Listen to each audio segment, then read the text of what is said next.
کسی کا اس ملک میں یہ ٹارگٹ نہیں ہے کہ ملک ٹھیک ہو جائے، ٹھیک ہے، اس کی اکانومی ٹھیک ہو جائے، یہ خان صاحب کا بھی نہیں ہے۔ خان صاحب کا یہ دوست و بھلائی جو بدلہ لیا جائے، اور اگر اس میں ملک بھی کچھ بہتر ہو جائے تو اچھی بات ہے۔ تو یہ ان کا تو مسئلہ ہے، نواز شریف صاحب کا مسئلہ یہ بیٹی کو وزیر اعظم بنانا ہے، اسی لیے تو ورنہ اگر وہ شہباز شریف پہ ایگری کر لیتے تو ان کے آدھے سے زیادہ مسائل تو صرف اس بات سے حل ہو جاتے۔ ٹھیک، تو یہ اپنی خواہشات کے بندے ہیں، اس کو قرآن مجید کہتا ہے اپنی خواہشات کے غلام۔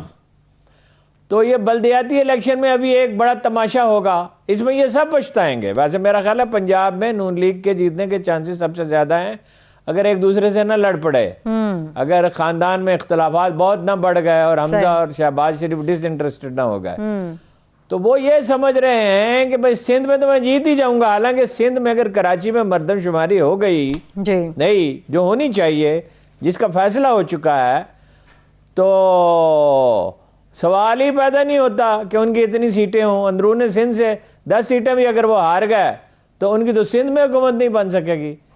تو یہ سب جب میں نے آپ سے بار بار عرض کرتا ہوں یہ سب تباہی کی طرف جا رہے ہیں، تو جانے دیں ان کو۔ آپ کو کیا فکر لگی ہوئی ہے؟ ہمیں تو ملک کی فکر ہے ہارون صاحب، ہمیں ملک کی فکر ہے، ایک اور بھی فکر ہے نا ہارون صاحب۔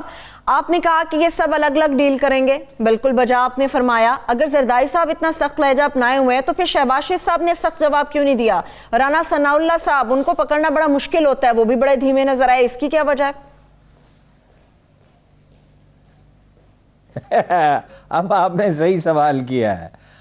اب وہ ہیں پھنسے ہوئے۔ وہ پیر پگارا نے شریف خاندان کے بارے میں کہا تھا کہ طاقتور ہوں تو گریبان پکڑتے ہیں اور کمزور ہوں تو گھٹنے پکڑتے ہیں۔ یہ ہے وہ معاملہ۔ یعنی رانا ثناء اللہ صاحب جو ہیں وہ تو اتنے اگریسو آدمی ہیں، بولڈ آدمی ہیں کہ ان کے تو منہ سے فکرہ ہی نہیں نکل رہا تھا۔ تو شہباز شریف صاحب بھی منمنا ہی رہے تھے نا۔ وجہ یہ ہے کہ آپشنز کلوزڈ ہیں۔ آپشن یہی ہے کہ پیپلز پارٹی ساتھ ملے اور اس کے نتیجے میں اپنا کچھ بات بن سکے، پھر ANP بھی آ جائے گی۔ مسئلہ یہ ہے، آپ نے وہ کلپ دیکھا ہے جس میں گنبد خضرا، ذرا آپ اندازہ کریں، گنبد خضرا کے نیچے کھڑے ہو کے طلال چودھری فوش کلامی کر رہا ہے بلاول کے بارے میں، فوش کلامی ایسی جو بیان ہی نہیں کی جا سکتی۔ تو آپ کا کیا خیال ہے، زرداری صاحب کی ایگو نہیں ہے؟ یہ سب اپنی ایگو کے مارے ہوئے لوگ ہیں اور اپنے مفادات کے مارے ہوئے لوگ ہیں، ان کو ملک سے کیا ہے؟ ٹھیک ہے ہارون صاحب، چلیے مان لیتے ہیں کہ ایسا ہے، مگر جو تحریک عدم اعتماد کے بڑے بڑے دعوے کر رہی تھی، یہ اپوزیشن کی عدم اعتماد لائی جائے گی پنجاب کے حوالے سے، پھر اس غبارے کے اندر سے ہوا نکل گئی یا ابھی باقی ہے؟ میرا خیال ہے اگر آپ پسند کریں تو فاتحہ پڑھ لیں اس کی۔ کچھ دن میں اس کے اختلافات اتنے زیادہ ہو جائیں گے کہ لوگ حیرت زدہ ہوں گے۔ کون سا لانگ مارچ اور کون سی جناب کون سا اتحاد، جب باہمی اعتماد ہی نہیں ہے۔ سوال پیدا یہ ہوتا ہے کہ پیپلز پارٹی کو نون لیگ پہ ایک بات نہیں، نون لیگ کا لیڈر گنبد خضرا کے سائے میں کھڑا ہو کے اپنی حلیف پارٹی جس کے ساتھ مل کے انہوں نے عدم اعتماد کی تحریک لانی تھی، جس کا کچھ کام بھی ہو چکا تھا، میں نے آپ کو بتایا تھا، سنجے رانی صاحب کے خلاف، چودھری پرویز الہی کے خلاف اور عمران خان کے خلاف تحریک اعتماد کے لیے ان کی میٹنگز ہوتی رہیں۔ یہ ایک دوسرے کو دھوکہ دیتے ہیں۔ لوگ ہم سے بعض اوقات کہتے ہیں پچھلی دفعہ تو آپ نے یہ کہا تھا، اب آپ یہ کہہ رہے ہیں۔ او بھائی، ہم تو آپ کو خبر دیتے ہیں جو واقعہ ہو رہا ہوتا ہے۔ مثلاً آپ گئے ہیں، ایاز صادق صاحب لندن، تو آپ کو بتا دیا کہ ان کو منانے کے لیے گئے ہیں کہ شہباز شریف صاحب کو وزیر اعظم بنا دیں اور بیٹی کو پیچھے ہٹا لیں۔ اب ہم نے تو آپ کو خبر دے دی، اب آپ کہیں گے کہ اگلی دفعہ تو آپ نے کہا کہ نہیں، وہ تو مریمی میدان میں ہوں گے۔ بھائی، جو نواز شریف صاحب فیصلہ کریں گے، یہ سارے ومزیکل ہیں۔ بھوکا جو ہوتا ہے نا، بھوکا، وہ اگر ہوٹل میں جائے تو اس نے اگر 2 چپاتیاں کھانی ہوں تو 4 کا آرڈر دیتا ہے، اور 1 سالن کی ضرورت ہو تو 2 پلیٹ سالن منگواتا ہے۔ یہ ہیں بھوکے، یہ ہیں مینٹلی سک، یہ مریض ہیں، انہیں اپنا علاج کرانا چاہیے۔ ہم نے انہیں لیڈر سمجھ رکھا ہے۔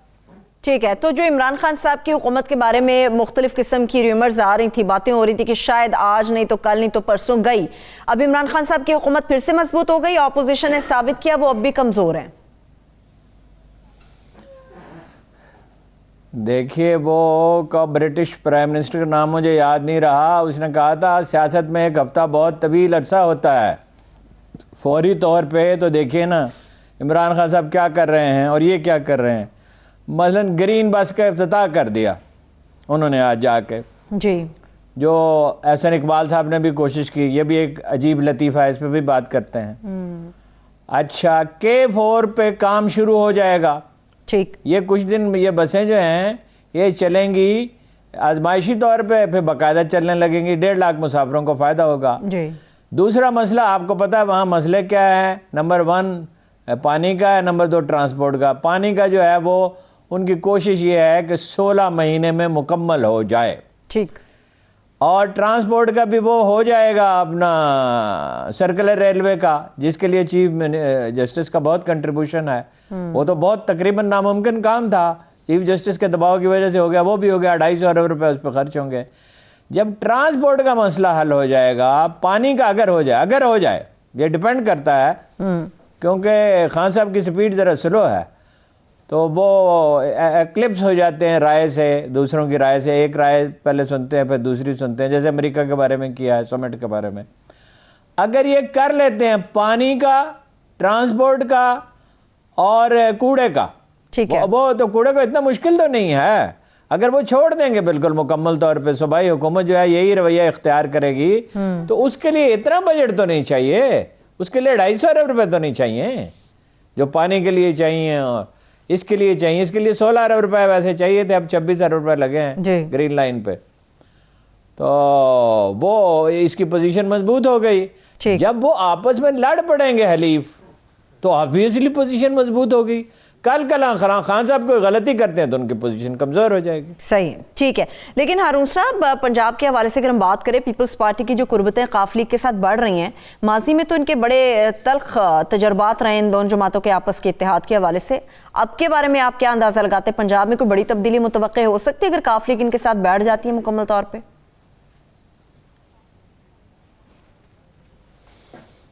دیکھیے, چودھری صاحب تشریف لائے, چودھری شجاعت صاحب, جی, ایک بزرگ کے پاس مشورہ کرنے کے لیے 2013 کے الیکشن سے پہلے انہوں نے پوچھا ایک بہت دانا وائز آدمی کے پاس, جن کے پاس بہت سے لوگ جاتے ہیں مشورہ کرنے کے لیے آئے. انہوں نے ایک فکرے میں انہیں مشورہ دیا. انہوں نے کہا ہم پیپلز پارٹی سے الائنس کریں یا الائنس کریں عمران خان سے. تو انہوں نے کہا کہ اگر تو آپ نے جانا ہے ولیمے میں تو عمران خان کے ساتھ الائنس کر لیں, ان دی لانگ رن پھر وہی ہوا. اور اگر آپ نے جنازے میں شریک ہونے کا ارادہ ہے تو زرداری صاحب کے ساتھ کر لیں. تو انہوں نے زرداری صاحب کے ساتھ کیا, اور آپ نے دیکھا کیسی تباہی آئی. اگر اس وقت وہ عمران خان کے ساتھ الائنس کر لیتے 2013 میں, تو وہ 15-20 سیٹیں جیتتے, اور اگلے الیکشن میں بھی 15-20 شاید 25 سیٹیں جیت لیتے. تو یہ جو خواب ہے نا کہ یہ نقاب لیگ اور یہ مل کے کچھ کر سکتے ہیں, پنجاب میں سب سے بڑی پارٹی آج بھی نون لیگ ہے. یہ ایک ریئلٹی ہے. صحیح. اب کوئی نہ ماننا چاہے, اسے انکار کرنا چاہے, اس کو کوئی علاج نہیں ہے. پی ٹی آئی والے بھی نہیں مانتے. دوسری بڑی پارٹی پی ٹی آئی ہے. ٹھیک. اگر سمندر پار پاکستانی اسی تناسب سے ووٹ دے دیتے ہیں جو گیس کیا جا رہا ہے, تو پھر پی ٹی آئی بڑی پارٹی ہوگی. شرط یہ ہے کہ مہنگائی کہیں رک جائے, ڈالر کہیں رک جائے, یہ شرط ہے, ورنہ ان کے ووٹ بہت کم ہو جائیں گے. دوسرا یہ ہے کہ پارٹی کی تنظیم بہتر ہو. تو یہ ابھی سے پریڈکٹ نہیں کیا جا سکتا کہ مستقبل میں کیا ہوگا, لیکن اس وقت فائدہ عمران خان صاحب کو پہنچا ہے, اور کراچی میں ان کی پوزیشن مضبوط ہو گئی ہے اور مزید مضبوط ہو سکتی ہے. ٹھیک ہے. ہارون صاحب, معیشت کے حوالے سے آپ نے بات کی, میں اس کے اوپر بھی آپ سے سوال کرتی ہوں, مگر آپ نے جس طرح سے گرین لائن کے حوالے سے بات کی اور آپ نے کہا وہاں بھی ایک بڑا تماشا ہوا تھا, تو نون لیگ کا موقف, تو کیا آپ نہیں سمجھتے اپنی جگہ ان کا موقف درست ہے کہ بڑا کام یہ ہوتا ہے کہ آپ منصوبہ پیش کرو, منصوبہ ہم نے دیا, کچھ کام بھی ہم نے شروع کرایا, تو علامتی طور پہ افتتاح اگر وہ کرنے چلے گئے تھے تو وہاں پہ مار پیٹ ہوئی, وہ سب نے دیکھا, پھر انہوں نے پریس کانفرنس کی, تو یہ کہتے ہیں یہ تو تختی اپنی لگانے پہنچ کے منصوبہ تو نون لیگ کا ہی تھا. اچھا, سوال یہ ہے, ایک واقعہ آپ مجھے امریکہ سے, برطانیہ سے, فرانس سے, انڈیا سے, بنگلہ دیش سے, کہیں سے ایک واقعہ آپ مجھے بتا سکتے ہیں کہ کسی حکومت نے کوئی منصوبہ بنایا. پہلی بات یہ ہے ان کے باپ کا پیسہ ہے کسی کے بھی, یہ ملک کے عوام کا پیسہ ہے, ہم نے تحفہ دیا ہے. تحفہ تو وہ ہوتا ہے جب میں اپنی جیب سے خرید کے آپ کو پیش کروں یا آپ مجھے دیں تحفہ. تحفہ یہ تحفہ کیسا ہے؟ یہ اپنے پولیٹیکل مقاصد کے لیے دیتے ہیں کہ کچھ سیٹیں جیت سکیں, اور سیاسی ترجیحات کے تحت ترقیاتی منصوبے بنائے جاتے ہیں. قومی ضرورت کے مطابق, عوام کی ضروریات کے مطابق نہیں بنائے جا سکتے. دوسری بات یہ سفید جھوٹ ہے کہ 70% کام مکمل ہوا تھا. آپ ایک برتھ وائل جرنلسٹ کا مجھے بتا دیں موقف, کوئی دیانتدار جرنلسٹ جو کچھ غیر جانبدار, پورا طرح غیر جانبدار نہ بھی ہو, جو یہ کہے کہ 70% کا 30% کام ہوا تھا. راولپنڈی میں, ملتان میں, لاہور میں کتنے عرصے میں بنے یہ بسوں کے منصوبے؟ کتنے عرصے میں بنے؟ 6 مہینے میں, 8 مہینے میں, سال میں. سال سے زیادہ تو کسی پہ ٹائم نہیں لگا. ان کا تجربہ تھا اور طویل تجربہ تھا اس کا, کنسٹرکشن کا, بڑے بڑے منصوبے بنانے کا. اسی سے تو انہوں نے پیسہ بنایا شریف خاندان نے. اور کس چیز سے بنایا؟ لندن کے فلیٹ کہاں سے خریدے؟ اور ابھی تو اور بہت سی جائیدادیں نکلیں گی. ابھی تو کچھ عرصے کے لیے ایک طرح کا سیز فائر ہے نا, ابھی بہت جائیدادیں نکلیں گی. زرداری صاحب کی بھی بہت نکلیں گی, ان کی بھی بہت نکلیں گی. اچھا 2016 میں شروع کیا کراچی کا, اس میں تو 2 سال پڑے تھے. 2018 میں گئے تو اسے مکمل نہیں کر سکتے تھے؟ اگر چاہتے تو اسے مکمل کر سکتے تھے. چونکہ انہیں پتا تھا کہ کراچی میں ہم مکمل بھی کر دیں تو زیادہ سیٹیں نہیں مل سکتی ہیں. سروے کراتے رہتے ہیں. ان میں جو سب سے زیادہ اچھی پلاننگ کرتا ہے پولیٹیکل, وہ نون لیگ کرتی ہے. یہ مستقل سروے کراتے رہتے ہیں. یہ آج سے نہیں کرا رہے سروے, یہ 1990 سے سروے کرا رہے ہیں. اور اس وقت بھی وہ اس سروے کے سے انہیں بہت فائدہ پہنچا تھا. گیلپ سے کرایا تھا, میں دیکھا تھا وہ سروے. میں 83 سے آنورڈ ان کے سروے دیکھ رہا ہوں. تو وہاں مکمل نہیں کرا سکتے تھے یہ. دوسرا یہ کیا بات ہے کہ ایک نئی حکومت آگے علامتی افتتاح. علامتی افتتاح آپ نے کبھی سنا ہے یہ اصطلاح؟ میں نے پہلی دفعہ سنی ہے. جیسے مشرف صاحب کی اصطلاح تھی انلائٹنڈ ماڈریشن, علامتی افتتاح. بھائی آپ کا کیا تعلق ہے؟ اردو میں کہتے ہیں آپ سے مطلب. تو بالکل ٹھیک, انہیں دھکے دیے, اور انہیں دھکے کیا دیے, ان کو اریسٹ کر لینا چاہیے تھا. ان کو مذاق ہے, فتنہ پھیلاتے ہیں جا کے. اور یہی نہیں پھیلاتے, زرداری صاحب بھی پھیلاتے ہیں, خان صاحب بھی کوئی کسر نہیں چھوڑتے. یہ ایک دوسرے کے ذاتی دشمن بن گئے ہیں. یہ سیاست نہیں کر رہے, یہ دشمنی کر رہے ہیں. اقتدار کے بھی سب بھوکے ہیں, اور باقی کرپشن کا بھی حال آپ کو پتہ ہی ہے, اس میں مزید کیا کہنے کی ضرورت ہے. صحیح ہے. لیکن ہارون صاحب, جو پاکستان کے لوگ ہیں وہ یہ سمجھتے ہیں کہ مہنگائی ہے اور جو حالات ہیں معیشت کے, اس میں جتنے بھی لوگ اس وقت حکمران ہیں یا اپوزیشن کے, وہ سب کے سب ہمارے دشمن ہیں. معیشت کی کیا صورتحال ہے؟ جتنے بھی وزراء آتے ہیں وہ کہتے ہیں کہ پاکستان بہتر جا رہا ہے, معیشت کے اشاریے بہتر ہیں. اگر سب کچھ بہتر ہے تو پھر ڈالر مسلسل اوپر کیوں جا رہا ہے؟ روپے کی قدر مسلسل کم کیوں ہو رہی ہے؟ نہیں, 3 چیزیں ہیں. ایک تو یہ ہے کہ ڈالر, دوسرا سٹاک ایکسچینج تباہ ہو رہا ہے, تیسرا مہنگائی ہے, اور بلکہ چوتھا بھی ہے بے روزگاری ہے. تو یہ دعووں کی کیا بات ہے؟ میں آپ سے ہمیشہ عرض کرتا ہوں کہ ان کے دعووں کو چھوڑیں, دیکھیں کہ زمین پہ حقائق کیا ہیں, واقعات کیا رونما ہو رہے ہیں. واقعہ یہ ہے کہ ڈالر جو ہے مسلسل ہر روز بڑھ رہا ہے, اور سٹاک ایکسچینج مسلسل گر رہی ہے. جی. اب میں آپ کو جو حساب کتاب میں نے آج لگایا وہ آپ کو بتاتا ہوں. جی. یعنی کچھ ایکسپرٹس کی مدد سے, اور ٹاپ ایکسپرٹس کی مدد سے. 31.5 یا 32 بلین ڈالر اگلے سال درکار ہوں گے. قرضے واپس کرنے ہیں. جی. یعنی جو آپ کی ایکسپورٹ بڑھے گی اس کے باوجود, اور جو آپ کو باہر سے ترسیلات زر ہوں گی, اوورسیز پاکستانی پیسے بھیجیں گے, اس کے باوجود آپ کو چاہیے ہوں گے 31.5 یا 32 بلین ڈالر, یا کم از کم 31 بلین ڈالر. بہت فصلیں اچھی ہو جائیں, کوئی اور چیز اچھی ہو جائے, پٹرول کی قیمت اور گر جائے تو تھوڑے سے کم کر لیں.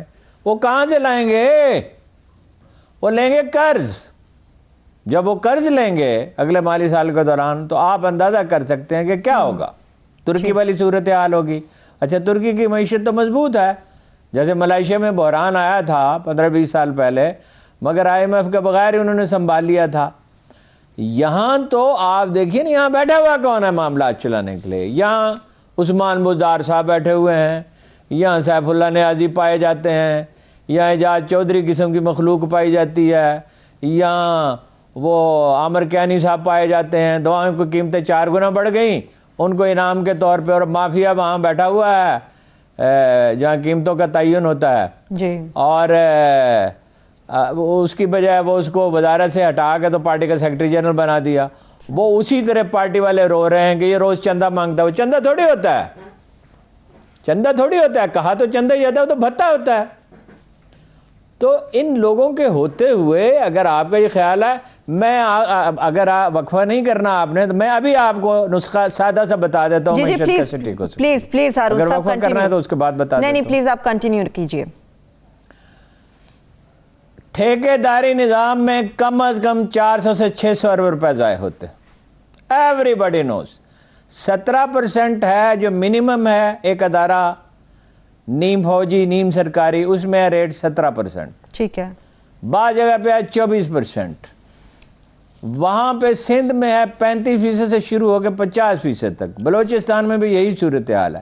آپ اس ٹھیکیداری نظام کو بدل دیں، ڈیجیٹلائز کر دیں، کمپیوٹرائز کر دیں اور نیا ٹھیکیداری نظام وضع کر لیں، 400 سے 600 ارب روپے یہ بچ گئے منیمم، زیادہ بچ سکتے.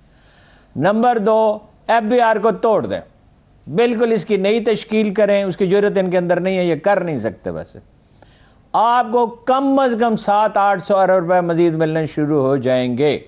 انسپیکٹر تو تقریباً سب کے سب نیچے جو ہیں، اور اسیسر، یہ 2 تو بالکل سارے کے سارے فارغ کرنے چاہیے. کچھ آدمی ریٹین کرنے چاہیے، ان کو دوسری ملازمتیں دے دیں یا گولڈن شیک ہینڈ دیں. نمبر 3، آپ پرائیویٹائز کر دیں PIA کو، ریلوے کی مال گاڑیوں کے نظام کو، اور جہاں جہاں کر سکتے ہیں اسٹیل مل. 400 ارب روپے کی آپ کا اس میں سے بچت ہوگی. ٹھیک ہے. آپ ریکوڈیک کا مسئلہ نیگوسیشن کے ساتھ حل کر لیں، آپ کو $3 بلین منیمم سالانہ ملیں گے. یہ بنتے ہیں کوئی 1500 ارب روپے. اس کے بعد کون سا مسئلہ ہوا؟ اب آپ کہیں گے کہ تمہیں پتہ ہے تو ان کو نہیں پتا. ان کو پتہ ہے، یہ کر نہیں سکتے، یہ لسٹ کے مارے ہوئے ہیں. یہ PIA میں جب وہ جاتے ہیں نا، وہ سلام پیش کرتے ہیں. مثلاً امریکہ سے آنا تھا پاکستانیوں نے، جب کووڈ پھیلا، PIA نے فلائٹس چلائیں، تمام ٹکٹیں ایمبیسی نے سفارش پہ دیں، تمام ٹکٹیں تقریباً. اداکارہ میرا کو مل گئی ٹکٹ اس کے آنے کی. یہاں کیا آگے اس نے کون سا بڑا کام کرنا تھا؟ اور بڑے بڑے بزنس مین جہاں جنہوں نے آگے کام کرنا تھا اور اس سے ملازمتیں پیدا ہوتی اور لوگوں کو فائدہ ہوتا، ان کو نہیں ملی. یہ سارے پاور انجوائے کرنے کے لیے بیٹھے ہیں، یہ ملک کے مسئلے حل کرنے کے لیے نہیں بیٹھے. پھر ہر ایک کے گرد خوشامدیوں کو ہجوم ہے. پاکستان کا کوئی مسئلہ ایسا نہیں ہے جو حل نہ ہو سکتا ہو. یہ درباریوں کی وجہ سے، اس جاگیردارانہ کلچر کی وجہ سے، یہ خوشامد کی وجہ سے یہ مسئلے ہیں. ورنہ یہ جو میں نے جو تجاویز دی ہیں، تو میں کوئی ماہر معیشت تو نہیں ہوں، میں تو معیشت کا اچھا اسٹوڈنٹ بھی نہیں ہوں. تو میں جاتا ہوں ان لوگوں کے پاس روز شام کو، پوچھتا ہوں ایک سے، دوسرے سے، تیسرے سے، چوتھے سے. اچھا، اگر آپ ماہرین سے پوچھیں، وہ اس سے بہت بہتر تجاویز دے سکتے ہیں. لیکن آپ نے دیکھا خان صاحب نے کیا کیا؟ پہلے تو اسد عمر صاحب کو لے آئے جی. پھر یہ کیسا فیصلہ تھا بھائی؟ وہ ان کا کوئی تجربہ نہیں ہے اس کا، وہ کارپوریٹ بزنس کے آدمی، اچھے آدمی ہیں. پھر ان سے مایوس ہوا ہے، پھر حفیظ شیخ کو لے آئے. پھر حفیظ شیخ سے مایوس ہوئے، پھر اپنا شوکت ترین صاحب کو لے آئے. جب آپ روز کبھی وہ کہتے ہیں چینی ماڈل، کبھی کہتے ہیں ملائیشین ماڈل، کبھی کہتے ہیں ہم امریکہ کی طرف مائل ہو جاتے ہیں، کبھی چین کی طرف مائل ہو جاتے ہیں، تو کوئی یکسوئی نہیں ہے. سوجھ بوجھ بھی کم ہے، معاشرے کی کیمسٹری کو بھی، معاشرے کے مزاج کو بھی نہیں سمجھتے، اپنی تاریخ اور قوم کو بھی نہیں سمجھتے. اور ابوال یہ کہ کوئی جرت مندانہ فیصلے کر سکتے ہی نہیں ہیں. ٹھیک ہے، خوش آمدیوں میں گھرے ہوئے لوگوں نے کیا فیصلے کر رہے ہیں. ٹھیک ہے، ایک آخری سوال ہارون صاحب، پھر مجھے بریک کی طرف بڑھنا ہوگا. اسٹیٹ بینک کی خود مختاری کے حوالے سے شوکت ترین صاحب نے یہ بتایا ہے کہ اس کی خود مختاری کا بل اگلے ہفتے پارلیمنٹ کے اندر پیش کیا جائے گا.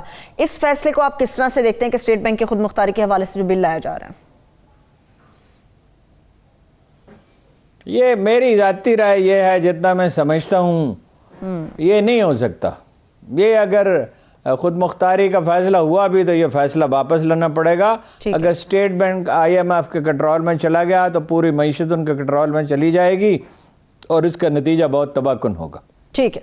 چلیے بریک کی طرف چلتے ہیں، ایک چھوٹی سی بریک سے ہم واپس تو ہمسایہ ملک بھارت کی داخلی صورتحال کے اوپر تفصیل سے بات ہوگی، مگر اس کے ساتھ ساتھ بپن راوت کی طیارہ حادثے میں ہلاکت کے حوالے سے مختلف تنازعات اور ان کی وجوہات کے اوپر بھی ہارون صاحب سے ہم بات کریں گے، ہمارے ساتھ رہیے۔ بریک کے بعد ایک بار پھر سے پروگرام میں ہم آپ کو خوش آمدید کہیں گے، ہمسایہ ملک بھارت کے حوالے سے ہم بات کریں گے۔ ہارون صاحب، مگر معیشت کی جب ہم بات کر رہے تھے تو ایشیائی ترقیاتی بینک نے جو پاکستان کے لیے $30 کروڑ قرض کی منظوری دی ہے، کیا آپ کو نہیں لگتا کہ اس سے کچھ بہتری کے امکانات موجود ہیں؟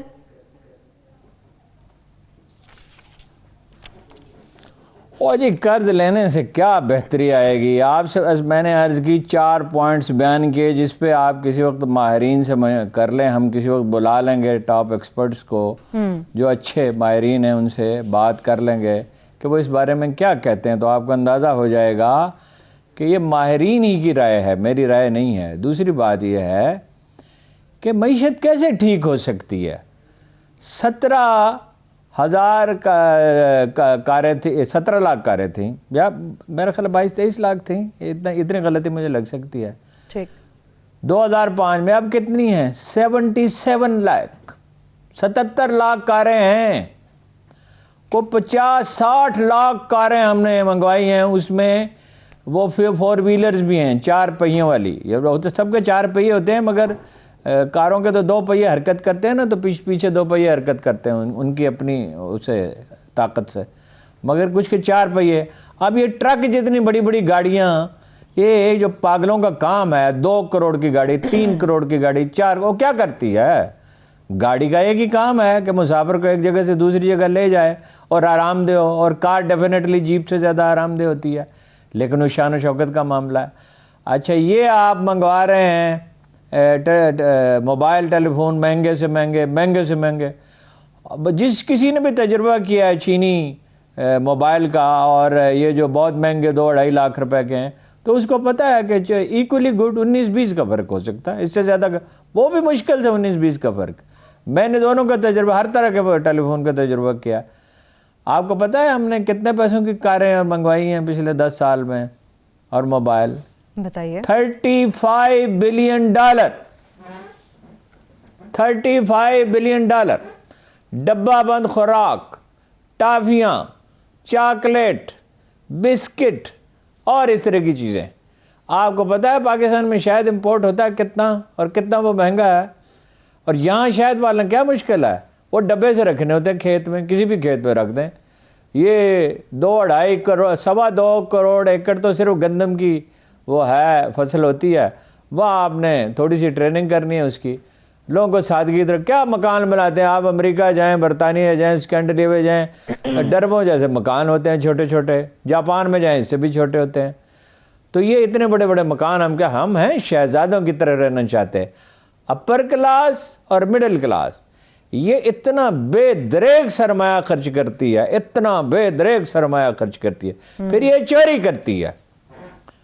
یعنی 90 لاکھ سے زیادہ ہیں اے سی لگے ہوئے، آپ کا خیال ہے وہ بل دیتے ہیں؟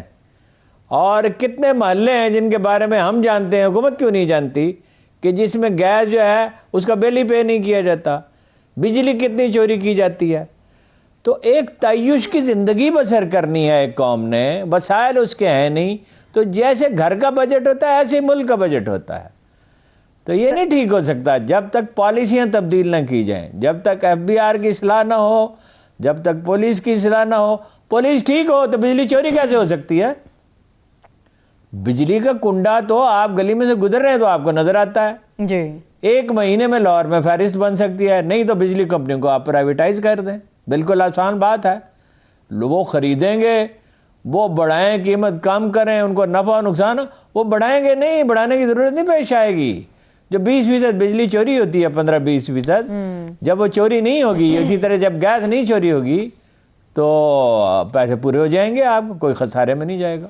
ٹھیک ہے، لیکن ہارون صاحب، شوکت ترین صاحب نے بھی اشارہ دیا ہے کہ اب جو منی بجٹ پیش کیا جائے گا اگلے ہفتے پارلیمنٹ کے اندر، اس میں جتنی بھی باہر کی چیزیں جن کا آپ نے ذکر کیا ان کے اوپر ٹیکس وہ بڑھا دیں گے، اور بینکس نے بھی تو ریٹ آف انٹرسٹ بہت بڑھا دیا کہ جو گاڑیاں خریدنے کا یا لیز پہ لینے کا رجحان ہے اس کو کم کیا جا سکے۔ یہ ایک اچھا انیشیٹو ہے بینک کی طرف سے بھی، مگر ریٹ آف انٹرسٹ بہت زیادہ بڑھا دیے انہوں نے۔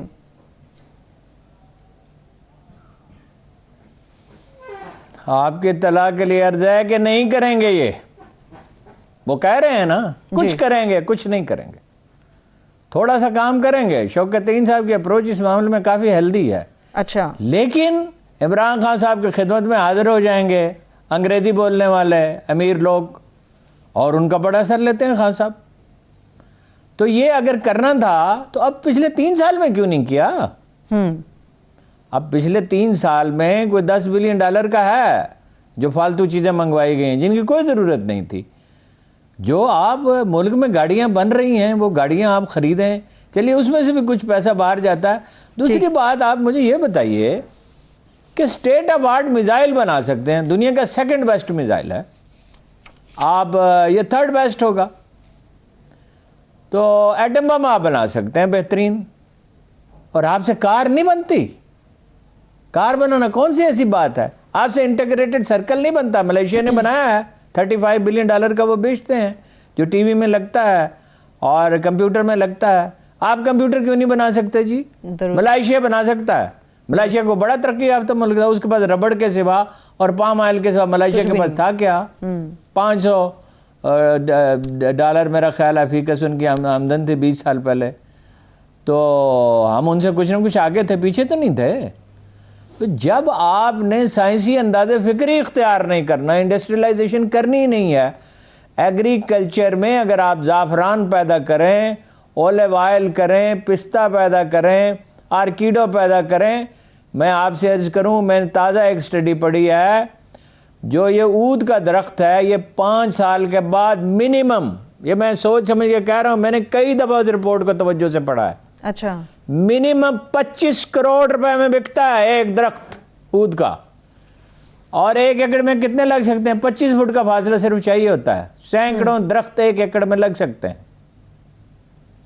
تو جب یہ فخر امام صاحب کا پتہ نہیں علم ہے یا نہیں ہے، جب آپ کوئی چیز پلان ہی نہیں کرتے، گندم اس سے دگنی ہو سکتی ہے، کپاس اس سے دگنی ہو سکتی ہے، اور پام آئل آپ کے دریاؤں کے سب کناروں پہ لگ سکتا ہے، ہوا سے بجلی پیدا ہو سکتی ہے، پانی سے پیدا ہو سکتی ہے. تقریر خان صاحب نے ضرور کرنی ہے دن میں. اب بول تو 2 تقریریں کرنی ہے، ورنہ ایک تو ضرور کرنی ہے. تقریر کا مطلب آپ سمجھتے ہیں کیا ہے؟ گھر سے نکلیں گے، وہاں جائیں گے، وہاں 2 گھنٹے 1.5 گھنٹہ سرو کریں گے، چائے پئیں گے، لوگوں سے گپ شپ کریں گے.